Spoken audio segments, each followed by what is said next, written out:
খেলা খেলাইছো দয়াল রে, খেলা চমৎকার,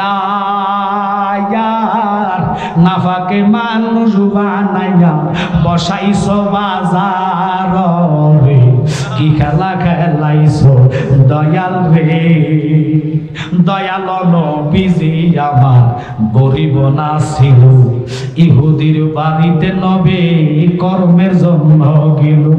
কিনা কর্ম করবে নবী আমার, ৭০ বালতি পানির বদলায় একটা কুরমা পাবে। ৬৯ বালতি পানি যখন নবীজি উঠাইল, আসল দিতে রশি ছিড়া কুয়াতে পড়িল রে। কি খেলা খেলাইছো দয়াল রে, কাউরে দিলা ১০টা সন্তান, টাকা পয়সা নাই, কাউরে দিলা কোটি টাকা, একটা পয়সা নাই।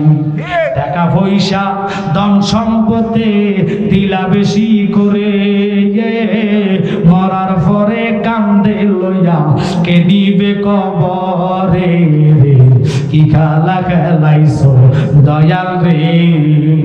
খুব খেয়াল করেন, নির্দোষী রে দোষী বানায় দিলা দয়াল ববের জেলখানায়।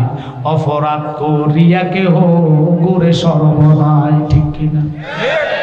এই যে তারা নবীর ইজ্জত খনি করে, আল্লাহ তাদের ক্ষমতা নয়, তাদেরকে ধনী বানায়, দুনিয়ার পাওয়ার দেয়। আর ওরা মাজারও ভাঙে, আগুনও দেয়, মসজিদ জ্বালায়। আবার আমরা রে মাজার ফুজারি কইয়া হেনে যায়া গীত গায়। ওরে বাবা, ওরা কোন ধরনের মুসলমান বুঝায় বড় কষ্টকর। কিন্তু কেন কথাটা বললাম, ও তো অপরাধ করার পরে ওদের জেলখানা নাই, বউ আশেক রসুল টাকা নাই, পয়সা নাই। এটার একটার পরে একটা বিপদ আর বিপদ, বিপদ আর বিপদ। এমনও লোক সুদি, বেনামাজি, এটার কোনো বিমান নাই, এতে নামাজি, টাকাও নাই, ৫ ওয়াক্ত নামাজ পড়ে কিন্তু রোগের শেষ নাই। এটা হলো আল্লাহ দেওয়া পরীক্ষা। কিন্তু বাজান, অপরাধীরে আল্লাহ অপরাধ কয় না, এটা আল্লাহর খেলা।